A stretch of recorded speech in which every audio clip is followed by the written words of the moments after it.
बिस्मिल्लाहिर्रहमानिर्रहीम। रब्बी ज़िदनी इल्मन।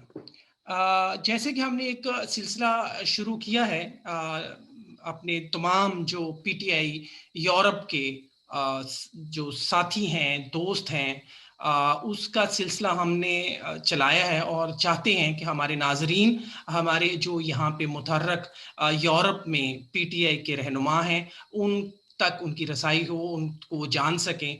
तो इसी सिलसिला में आज हमने हमारे बहुत मशहूर यहाँ के सियासी, समाजी, कारोबारी शख्सियत हैं, मियाँ शुएब साहब, जो बेल्जियम में यहाँ रहाइश पज़ीर हैं। वो बहुत एक्टिव हैं, चाहे वो कश्मीर का मामला हो, चाहे वो पाकिस्तान का कोई भी मामला हो, वो बेल्जियम में बहुत मुतहर्रक हैं। और आज हम कोशिश करेंगे कि उनसे बेल्जियम के बारे में थोड़ी आगाही हो हमारे नाज़रीन को, और उन्हें वहाँ की इंफॉर्मेशन वो खुद आकर हम आपके साथ शेयर करें। तो मैं प्रोग्राम में वेलकम करता हूँ मियाँ शुएब साहब को, बेल्जियम से जिनका ताल्लुक है। और ये भी बताता चला जाऊँ कि ये साबका सीनियर वाइस प्रेसिडेंट पीटीआई भी रहे हैं, क्योंकि अब तहलील हो चुकी हैं तमाम पीटीआई की जितनी भी हैं ओहदे, तो इसलिए अब वो साबका हैं। तो मैं बगैर कोई वक़्त ज़ाया किए डायरेक्ट मियाँ शुएब साहब के पास जाता हूँ और उनसे ये सवाल सामने रखता हूँ कि थोड़ा-सा वो अपने बारे में हमारे नाज़रीन को आगाह करें, उनको बताएँ कि उन्होंने ये अपना सफ़र कहाँ से शुरू किया, कैसे किया। मैं गुज़ारिश करूँगा मियाँ शुएब साहब से कि वो थोड़ा-सा में पहले रोशनी पाकिस्तान के बारे में डालें कि वो पाकिस्तान से किस इलाके से हैं, कहाँ से हैं, और ये जो सफ़र जो उनका सियासी, समाजी, कारोबारी जो उनका सफ़र ज़िंदगी का कहाँ से शुरू हुआ और कैसे शुरू हुआ। वेलकम इन द शो मियाँ शुएब साहब। जी, अस्सलाम वालेकुम हफ़ीज़ साहब, बहुत शुक्रिया। आपका माशाल्लाह शो पहले भी देखते रहते हैं, बड़ा अच्छा जो है आप बड़े अच्छे तरीके से प्रेज़ेंट कर रहे हैं, पीटीआई को, पाकिस्तान को। तो आज मेरी इस नाचीज़ के आपने बहुत ज़्यादा अल्फ़ाज़ अदा कर दिए। मैं तो एक अदना-सा पाकिस्तान से प्यार करने वाला, अपनी धरती माँ से प्यार करने वाला एक अदना-सा शख़्स हूँ। बहरहाल मेरा जो है, मेरी पैदाइश मंडी बहाउद्दीन के बिल्कुल साथ एक गाँव है वासू, वहाँ मेरी पैदाइश हुई और हम 1979 में फिर मंडी बहाउद्दीन शहर जो है वो शिफ्ट हो गए। मेरी एजुकेशन जो है वो मंडी बहाउद्दीन की है, ग्रेजुएशन मैंने डिग्री कॉलेज मंडी बहाउद्दीन से किया, उसके बाद फिर यूनिवर्सिटी वहाँ से इसका सिलसिला तालीम का चला। बाद में फिर मैं 1994 में जो है I left Pakistan, I move to Belgium.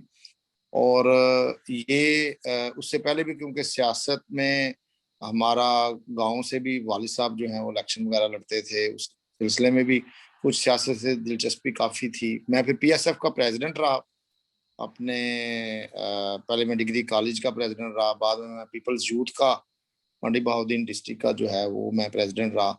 उसके बाद फिर जब मैं बेल्जियम आ गया हूँ, तो पहले जो आप समझ लें 15-20 साल थे, 15 साल, 18 साल, वो यानी मैंने कि बिल्कुल आप स्टूडेंट लाइफ़ से ही मुतहर्रक हैं सियासत में। जी, स्टूडेंट लाइफ़ से ये जो है ना वो सिलसिला शुरू हुआ, पीएसएफ से शुरू हुआ और काफ़ी ग्रूमिंग हुई, काफ़ी सियासत में जो है बड़े उतार-चढ़ाव जो हैं वो देखे। तो बहरहाल मैं सियासत को काफ़ी अच्छे तरीके से पाकिस्तान की समझता था। यहाँ आने के बाद फिर कुछ साल जो हैं वो मुकम्मल जैसे होता है, आपको पता है, मेहनत मज़दूरी और मामलात, और अल्लाह का शुक्र है कि I was very young when I left Pakistan. और मैं बिज़नेस तकरीबन 2 साल बाद ही मैंने अपना बिज़नेस शुरू कर दिया था इधर बेल्जियम में। मैं शुरू से ही जो है गारमेंट्स के कारोबार से मुंसलिक हूँ और अल्लाह का बड़ा शुक्र है कि अल्लाह ने हमेशा जो है मेहरबानी रखी है और हालात इस किस्म के रहे हैं कि कभी भी कोई मुश्किल पेश नहीं आई ज़िंदगी में। और अल्लाह ताला का बड़ा ही फ़ज़ल है कि मैंने हमेशा जो है एक अच्छे कम, आप समझ लें कि कम मेहनत करने के बावजूद अल्लाह ताला ने बहुत ज़्यादा इज़्ज़त से नवाज़ा और बहुत सारी ऐसी चीज़ों से नवाज़ा जिस मैं समझता हूँ कि मैं नाचीज़ जो है हमेशा अल्लाह का शुक्रगुज़ार हूँ कि मेरी कम मेहनत में भी अल्लाह ने मुझे बहुत ज़्यादा वो दिया है। शुएब साहब, आप यहाँ पे जब बेल्जियम में आए हैं, तो बेल्जियम में ज़रा हमें थोड़ा-सा हमारे नाज़रीन को बताएँ कि बेल्जियम में कितनी पाकिस्तानी पॉपुलेशन है? या टोटल पहले बता दें कि कितने मुसलमान वहाँ रहाइश मुकीम हैं और उनमें पाकिस्तानी कितने हैं? जो और किस-किस सिटीज़ में वहाँ पे बेल्जियम में रहाइश पज़ीर हैं पाकिस्तानी? जी, ये बेल्जियम जी एक छोटा सा वेस्ट यूरोप में, सेंट्रल यूरोप का कंट्री है।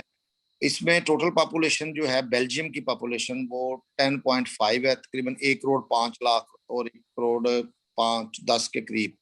तो इसमें तकरीबन अब यहाँ पे जो ऑफिशियल मुसलमान हैं वो तकरीबन 8 लाख के करीब मुसलमान जो है चले। लेकिन आप अंदाजा लगाएं, इनमें दो बड़े ही शहर हैं इनके, एक ब्रसल्स, एनवर्प है। ब्रसल्स की तो 40% जो आबादी है वो मुसलमान है। और सुनने में ये आ रहा है कि शायद ये फर्स्ट मुस्लिम सिटी होगा पूरे यूरोप के अंदर, क्योंकि यहाँ पे मराकश के लोग काफी ज्यादा हैं और उसके बाद टर्किश लोग हैं, फिर काफी सारे मुसलमान जो अफ्रीकन ओरिजिन से हैं वो भी हैं। पाकिस्तानियों को भी तकरीबन आप समझ लें कि ऑफिशियल पाकिस्तानी 18,000 के करीब जो है वो इधर बेल्जियम में है, और ज्यादा पाकिस्तानी ब्रसल्स और एंटवर्प, ये दो ही शहरों में हैं। और और ये दोनों ब्रसल्स ब्रसल्स में कितने तकरीबन होंगे ब्रसल्स में? ब्रसल्स में तकरीबन 10,000 पाकिस्तानी ब्रसल्स में रहते हैं। ठीक है, अच्छी खासी यानी कि गैदरिंग है आप लोगों की वहाँ पे। अब यार काफी पाकिस्तानी फैमिलीज नजर आती हैं। जब हम आए थे उस वक्त तो पाकिस्तानी बहुत कम थे, लेकिन अब ये है कि काफी सारे, और ज्यादातर पाकिस्तानी जो है वो बिजनेस में है यहाँ पे। बहुत कम पाकिस्तानी आपको नजर आएंगे बेल्जियम में जो अपना बिजनेस नहीं करते। बिजनेस की आसानियों की वजह से बेल्जियम जो है एक बहुत अच्छा कंट्री है, और यहाँ पे अक्सरियत पाकिस्तानियों की जो है वो बिजनेस से ही रिलेटेड है, जिसमें गारमेंट्स का बिजनेस है। उसके बाद ज्यादातर यहाँ पे नाइट शॉप्स हैं या कार वॉशेज हैं या पेट्रोल स्टेशन हैं, इन बिजनेस से। और आप टैक्सी में भी काफी सारे पाकिस्तानी जो हैं कुछ अरसे से जो है वो आए हैं। और आप समझते हैं कि इनकी जो बेल्जियम की जो गवर्नमेंट है ये कारोबार के लिए काफी आसानियां फराहम करती है, इसलिए लोगों के लिए नया कारोबार शुरू करना कोई बहुत ज्यादा मुश्किल पेश नहीं आती। इसलिए पाकिस्तानी जो है काफी वेल्थी हैं, और अच्छी कम्युनिटी पाकिस्तानी जो अमर्ज हुई है। और मैं गेट समझता हूँ टुगेदर कैसा है, यानी कि आपस में सारे मुंसलिक हैं, आप एक दूसरे से रिलेटेड हैं, एक दूसरे से राब्ते में रहते हैं तो वहाँ पाकिस्तानी? जी, अक्सरियत जो पाकिस्तानियों की है वो आपस में एक दूसरे से राब्ते में रहते हैं। और अक्सर हमारी की, कश्मीर के सिलसिले में या बाकी पाकिस्तान के हक में जितनी रैलीज वगैरह होती हैं उसमें अक्सरियत जो है वो उनमें शिरकत करती है, और लोग काफी कनेक्टेड हैं एक दूसरे से। जी। और बेल्जियम के वैसे भी आप यूरोपियन यूनियन के यूरोपियन यूनियन का कैपिटल है ब्रसल, उसे जी हवाले से भी आप बहुत हमारे लिए इम्पोर्टेंट है। एक तो आपकी वैसी शख्सियत भी माशाल्लाह बड़ी मैग्नेटिक है कि आप बड़े दोस्त आपसे प्यार मोहब्बत करते हैं, जहाँ तक मैं तमाम यूरोप के दोस्तों को जानता हूँ। और आप यहाँ पे ज़रा मैं आपसे पीटीआई के बारे में थोड़ा सा एक सवाल करूंगा कि पीटीआई कब से मुतहर्रक है, किसने बुनियाद डाली, और वहां पे अब क्या सिचुएशन है पीटीआई की? यहाँ पे जो पीटीआई जो है वो तो वैसे है तो 96 से, लेकिन वो बहुत कम लोग थे, 8-10 दोस्तों का एक ग्रुप था जो चलता रहा है। लेकिन असल में पीटीआई का जो सही आगाज है यहाँ पे वो 2010-11 के बाद, खासतौर पे जो खान साहब का जो जलसा था अक्टूबर का 2011 में, उसके बाद जो है वो लोग जोग जो हैं वो पीटीआई में शामिल हुए। और इसमें मुख्तलिफ अदवार में मुख्तलिफ लोगों ने काम किया है, और उनमें मैं समझता हूँ कि गुलाम रबानी बाबू भाई थे, वो काफी अरसे चले आ रहे हैं। और बाद में लोग आते रहे हैं और चले जाते रहे हैं, लेकिन कुछ लोग ऐसे रहे हैं जो मुस्तकिल मजाज रहे हैं, जो मसलसल पीटीआई के साथ जुड़े रहे हैं। वो सिर्फ ओहदों के लिए नहीं आए, या ये नहीं कि हमें कोई ओहदा मिल जाएगा तो हम साथ चलेंगे। बहुत सारे लोग ऐसे हैं जो हमेशा से पीटीआई के साथ चलते रहे हैं। और मैं समझता हूँ कि पीटीआई बेल्जियम काफी मुतहर्रक रही है, छोटा मुल्क होने के बावजूद, क्योंकि हम सेंटर में है। एक तरफ फ्रांस है, एक तरफ जर्मनी है, एक तरफ हॉलैंड है। तो उस वजह से हमारा जो है सेंटर होने की वजह से मैं समझता हूँ कि हमारे लिंक्स भी जो हैं वो राइट लेफ्ट काफी पूरे यूरोप के अंदर ही हैं। और पीटीआई काफी मुतहर्रक रही है बेल्जियम में, और अब भी मुतहर्रक है। और मैं समझता हूँ कि नेक्स्ट इलेक्शन जो आ रहा है इसमें बहुत बड़ा एक किरदार है जो पीटीआई बेल्जियम इंशाल्लाह अदा करेगी। खान साहब को दोबारा वजीर आजम बनाने के लिए, और पाकिस्तान तहरीक इंसाफ को दोबारा कौमी असम्बली की मैक्सिमम मेजॉरिटी दिलाने के लिए हम इंशाल्लाह अपनी पूरी काविश करेंगे कि पाकिस्तान तहरीक इंसाफ जो है उसका नेक्स्ट जो इलेक्शन है उसमें हम इंशाल्लाह पूरा साथ दें। ये तो बड़ी अच्छी बात है मियां शुएब साहब। इसके साथ साथ आप, क्योंकि आप सिर्फ बेल्जियम तक महदूद नहीं है आपकी सियासत, मेरे जो इंफॉर्मेशन में है, आप तमाम यूरोप में मुतहर्रक हैं, और आप यूरोप में पीटी को कहाँ खड़ा देखते हैं, और आप क्या समझते हैं कि पीटी कौन से गोल अचीव कर चुकी है यूरोप में, या मजीद क्या करना चाहिए इनको? देखिए जी, पीटीआई यूरोप की जो पोजीशन है, मैं ये समझता हूँ कि पीटीआई यूरोप में बहुत सारा काम जो है अभी बाकी है होना। अब लोग एक साथ जुट चुके हैं। हमारे जो मुश्किल किस्म के मसाइल हैं वो हम समझ मैं मेरी मेरी नज़र में मैं वो समझता हूँ कि अब सारे कारकुन जो हैं पूरे यूरोप के, वो जानते हैं कि पीटीआई यूरोप में मसाइल हैं क्या। हमें ओआईसी के साथ जो मसाइल हैं, हमें अपनी आइडेंटिटी या अपना कारकुन का जो वकार बहाल करने में मुश्किलात पेश आ रही हैं, हम समझते हैं कि मैं समझता हूँ ज़ाती तौर पे कि काफ़ी हद तक यूरोप के अंदर अब जो है दोस्त जितने भी या कारकुन हैं वो समझ चुके हैं कि हमें एक इंस्टीट्यूशन बनाने के लिए, एक अदारा बनाने के लिए पार्टी को काफ़ी मेहनत करनी पड़ेगी, क्योंकि पाकिस्तान से जो तैनातियाँ हो जाती हैं उनको यहाँ से रजिस्ट किया जाता है, क्योंकि लोग अवेयर हो चुके हैं कि हमारे मामला उस वक्त हल हो सकते हैं जब हम अपने में से बंदे खुद चुने। और पीटीआई का मंशूर भी यही कहता है, लेकिन पाकिस्तान में जो माफिया बैठा हुआ है पार्टी के अंदर, वो किसी सूरत में कारकुनों को आगे आने की इजाजत नहीं दे रहा। और इसमें मैं समझता हूँ कि पिछले 2 साल के अंदर काफी सारा काम हुआ है। आप भी इससे आगाह हैं। आमिर कैनी साहब से हमारी डायरेक्ट जो है जूम मीटिंग हुई है, तकरीबन 2-2.5 घंटे की। अब्दुल्ला रियार से जूम मीटिंग हुई है। इसके अलावा बाकी भी जितने भी यहाँ पे मिनिस्टर्स आते रहे, हम गाए बगाए उनको अपने मामलात से, जो हमारी रिजर्वेशन हैं, उनसे आगाह करते रहे हैं कि पार्टी को जो नुकसान पहुंचाया जा रहा है ओआईसी की तरफ से, इसका जो है कोई ना कोई हल निकाला जाए। और मैं समझता हूँ कि जी अब जाके पूरे यूरोप के अंदर ये आवाज जो है वो उठना शुरू हो गई है कि बिल्कुल। ओआईसी की बात सुनना पड़ेगी जी। जी शेख साहब, ये आपने बजा फरमाया कि मेरे ख्याल से जहाँ तक मेरी इंफॉर्मेशन है, जहाँ तक मेरे लोगों के साथ रिलेशंस हैं, मेरे ख्याल से मैंने यूरोप में कोई पीटीए का कोई ऐसा वर्कर या कोई ऐसा लीडर नहीं देखा जो इस चीज से हट रहा हो या वो ये कह रहा हो कि हम इमरान खान के सिपाही नहीं हैं या हम इमरान खान के लिए जानो माल कुर्बान नहीं करेंगे, मगर उसके साथ साथ वो कुछ अपने तहफ़्फ़ुज़ात बताते हैं। और वो मैं इसी प्रोग्राम के तहत इसी के तवसल से जो हमारे नाज़रीन को आगाह कर दूं कि वो कहते हैं कि हमारे कुछ पार्टी के इंटरनल मामलात में कुछ चीज़ें हैं जिन पे हमें इख्तलाफ है, मगर खान के साथ किसी किस्म का कोई इख्तलाफ नहीं है। खान हमारा लीडर था, रहेगा, और हम इंशाल्लाह भरपूर तरीके से उसको दोबारा प्राइम मिनिस्टर ऑफ पाकिस्तान बनवाएंगे। तो आपने एक जगह पर आकर आपने एक और साथियों के साथ मिलकर एक पाकिस्तान ओवरसीज राइट्स के नाम से एक ग्रुप तश्कील दिया। उसके कुछ अगराज़ व मकासद आप बताना मुनासिब समझेंगे? जी जी, ओवरसीज राइट्स जो है वो हमने एक ऐसा ग्रुप तश्कील दिया है जिसमें पाकिस्तानी, चाहे वो दुनिया के किसी भी खिते में हों, लेकिन ज्यादातर यूरोप में, उनको हम ये अपने साथ मिला रहे हैं। और कोशिश हमारी ये है कि ओवरसीज में रहने वाले जो पाकिस्तानी हैं, सबसे पहले उन्हें अपने हकूक का पता हो, उनको अवेयरनेस मिले हमारे जरिए कि आपके राइट्स असल में हैं क्या। फिर उन राइट्स को अचीव करने के लिए जो जद्दोजहद है, उसमें हम उन दोस्तों को अपने साथ मिलाने की कोशिश कर रहे हैं। और हम एक ऐसा ग्रुप तश्कील देने की कोशिश कर रहे हैं, या एक ऐसी एनजीओ बनाने की कोशिश कर रहे हैं जो पाकिस्तान में फ्लाई काम भी करे, इसके अलावा ओवरसीज में रहने वाले पाकिस्तानियों के राइट्स के लिए लड़े। क्योंकि मैं समझता हूं कि पीटीआई ही वाहिद वो जमात है जो ओवरसीज के राइट्स को समझती है। लेकिन इस जमात के अंदर भी हमें काफी सारी रेजिस्टेंस आ रही है। बहुत सारे लोग ऐसे हैं जमात के अंदर भी जो मौजूद हैं, जो मेरे ख्याल में स्पेस नहीं दे रहे ओवरसीज को, जो इनकी स्पेस बनती है वहां पे।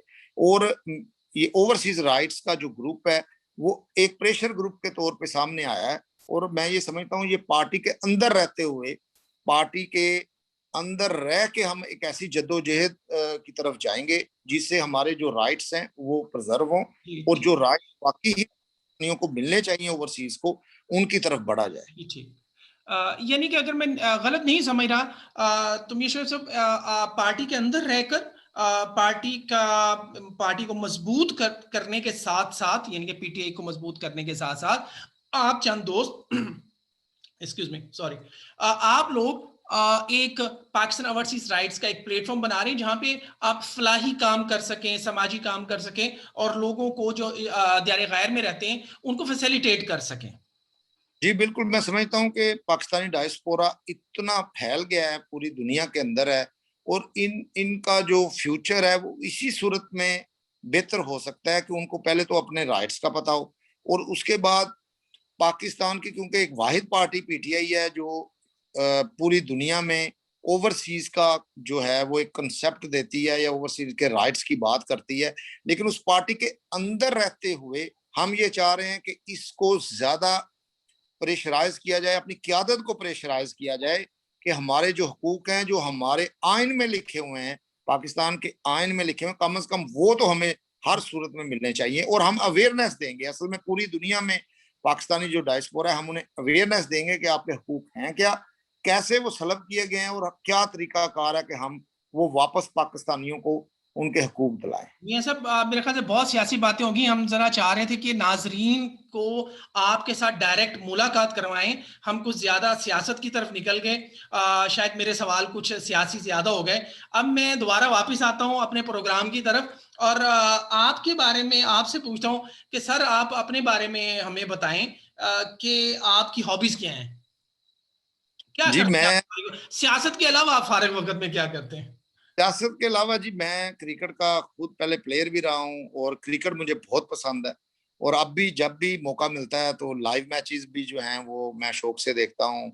इसके अलावा बुक्स का मुझे बहुत शौक है। रिलीजन का जो सिर्फ ये नहीं कि इस्लाम रिलीजन का, मुख्तलिफ जो रिलीजन्स हैं उनको मैंने बहुत पढ़ा है, और मुझे बड़ा शौक था हमेशा से। और हिस्ट्री का मुझे बहुत शौक है, और मैं समझता हूँ कि जो बंदा किसी भी लिहाज से रिलीजन के साथ मुंसलिक रहा हो, उस उसमें जो उसकी सोच का जो अंदाज है वो आम लोगों से थोड़ा है। और किताब जो है वो हमेशा से मेरी दोस्त रही है, और मैं कोशिश करता हूँ कि जो मुझे फारिग टाइम मिलता है उसमें मैं बुक्स जो हैं वो जरूर पढ़ता हूँ।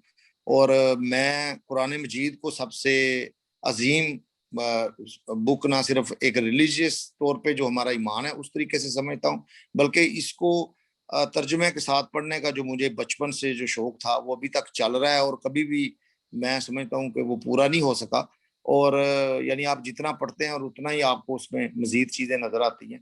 तो हिस्ट्री का मुझे बहुत शौक है जी। हिस्ट्री जो है वो चाहे यूरोपियन हिस्ट्री हो, चाहे एशियन हिस्ट्री हो, या वर्ल्ड हिस्ट्री और हिस्टोरिकल फिल्में देखने का मुझे बड़ा शौक है।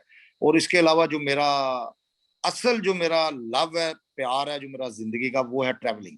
तो मैंने काफी ट्रैवलिंग किया, I already visited more than 92 countries, और अल्लाह का यानी कि शुक्र है आप कि अपनी जिंदगी में सिर्फ एक चीज से मोहब्बत करते हैं, वो ट्रैवलिंग। ट्रैवलिंग। अगर ये आज का प्रोग्राम भाभी ने देख लिया तो फिर उसके बाद आपका क्या हाल होगा? मेरे बच्चों के साथ भी मैंने बहुत ट्रैवल किया है, और वो भी मेरे बच्चे जो हैं आज तक मेरा ख्याल मोर देन 40 कंट्रीज वो देख चुके हैं। और बच्चों के साथ भी ज़ाहिर जाता हूँ, दोस्तों के साथ भी जाता हूँ। और अभी अगर दोस्तों का प्लान बनता है तो मैं हाजिर हूँ। तो ऐसे कल जैसे कुछ दोस्त हैं, पहले आज कुछ दोस्त आए हुए थे, फिर कल कुछ दोस्त आ रहे हैं, फिर उनके साथ। इतना टाइम आपको वैसे मिल जाता है? भाभी इजाजत दे देती हैं? सियासत भी कर रहे हैं, बिजनेस भी कर रहे हैं, किताबें भी पढ़ रहे हैं, दोस्तों के साथ ट्रैवलिंग भी कर रहे हैं, आप कैसे कर लेते हैं सारा कुछ अल्लाह भाई? अल्लाह का शुक्र है जी, मेरा ये शरीके हयात, अल्लाह का शुक्र है कि बड़ी ही एक अल्लाह ने मुझे एक तोहफा आप समझ लें कि मेरे लिए अल्लाह ने जो बना के भेजा, और मैं उसके साथ बड़ा अल्लाह का शुक्र है, बड़ी अच्छी लाइफ गुजर रही है। और शी आप वाकई बहुत सियासी हैं। बड़े अच्छे तरीके से आपने अब जो अब वाला जवाब है वो कवर कर लिया है, जो आपने लव वाली बात की थी। तो वो हाँ भाभी तो मेरे ख्याल से अब मुतासिर हो जाएंगी आपके दूसरे जवाब से। और आपने जाहिर है अब जो इंसान लोगों में बैठता उठता है उसको बहुत सारी चीजें लोगों की मुतासर भी करती हैं, और कुछ चीजों से बंदा उकता भी जाता है, नफरत भी करता है। किसी से नफरत भी है आपको जिंदगी में? किसी चीज से नफरत भी करते हैं? मेरे ख्याल में नफरत जो है वो काफी शदीद लफ्ज है, लेकिन कुछ चीजें हैं। जब मैं जो पाकिस्तान आपको में अच्छी गुर लग रही हूँ। जी, जब मैं पाकिस्तान में गुर्बत देखता हूँ, जहालत देखता हूँ और नाइंसाफी देखता हूँ, इससे मुझे शदीद नफरत है। मैं यकीन करें कि मैं उन लोगों में से हूँ जो, मैं कम से कम जाती तौर पे ये चाहता हूँ कि जिन लोगों ने पाकिस्तान को लूटा है ना, उनको यकीन करें उल्टा लटका के उनसे पैसे निकलवाने चाहिए। उन लोगों से मुझे शदीद नफरत है जिन्होंने उस गरीब मुल्क को लूट के और इतनी गुर्बत के अंधेरों में लोगों को जो है वो फेंक दिया। उनसे वाकई मुझे नफरत है। इसके अलावा तो आपको पता है मैं बड़ा मोहब्बत करने वाला इंसान हूँ। बेशक, मेरी बेशक, बेशक। और अगर मैं आपको क्योंकि एक्चुअली आपको पता है हमारे प्रोग्राम का दौरानिया बड़ा शॉर्ट होता है, फिर भी हम टाइम क्रॉस कर गए क्योंकि आपकी बातें इतनी अच्छी हैं और मैं गुज़ारिश करूँगा आपसे कि आप मज़ीद भी वक़्त निकालिएगा। हम आपसे आपको दोबारा डिस्टर्ब करेंगे, आपसे दोबारा कुछ चंद बातें जो रह गई हैं, जो तशनगी रह गई है, वो आपको इंशाअल्लाह ताला नेक्स्ट इंटरव्यू में आपसे लेंगे। जाते-जाते आप अपना सिर्फ़ ज़िंदगी का मफ़हूम बता जाएँ कि आपकी ज़िंदगी का मफ़हूम क्या है, आप चाहते क्या हैं? देखिए जी, मैं ये समझता हूँ कि ज़िंदगी जो अपने बलबूते पे बना के लोगों के लिए गुज़ारी जाए, सिर्फ़ अपनी फैमिली के लिए नहीं गुज़ारी जाए। आपका जो आप आपके अ, आपके एज़ ए फ़र्द होने का मैं समझता हूँ नतीजा ये होना चाहिए कि लोग आपसे फ़ायदा उठाएँ। जितने ज़्यादा लोग आपसे फ़ायदा उठाएँगे, मैं समझता हूँ उतने ही आप कामयाब शख़्स हैं। बहुत शुक्रिया मियाँ साहब रियली मैंने मुझे बड़ा मज़ा आया आपसे बात करके। इंशाल्लाह ताला अगर ज़िंदगी रही तो बशर्ते ज़िंदगी रही तो फिर दोबारा आपसे जो बातें रह गई हैं वो भी करेंगे। हमारे प्रोग्राम का दौरानिया कम होता है। वक़्त की वजह से हम आज तफ़सीलन बात नहीं कर सके। नाज़रीन से गुज़ारिश है कि हमारे प्रोग्राम अगर आपको पसंद आया है तो इसको लाइक करें, सब्सक्राइब करें और हमें सजेस्ट करें कि अगर उनको मज़ीद किस तरह के इंटरव्यूज़ चाहिए, किस तरह की उनको इन्फॉर्मेशन चाहिए, तो हमारी पूरी कोशिश होगी कि हम अपने नाज़रीन को अच्छी, मयारी और अपने दोस्तों की जो यूरोप में ओवरसीज़ पाकिस्तानी हैं, उनसे उनकी मुलाकात करवाते रहें। बहुत शुक्रिया, दुआओं में याद रखें। अल्लाह हाफ़िज़। बहुत शुक्रिया।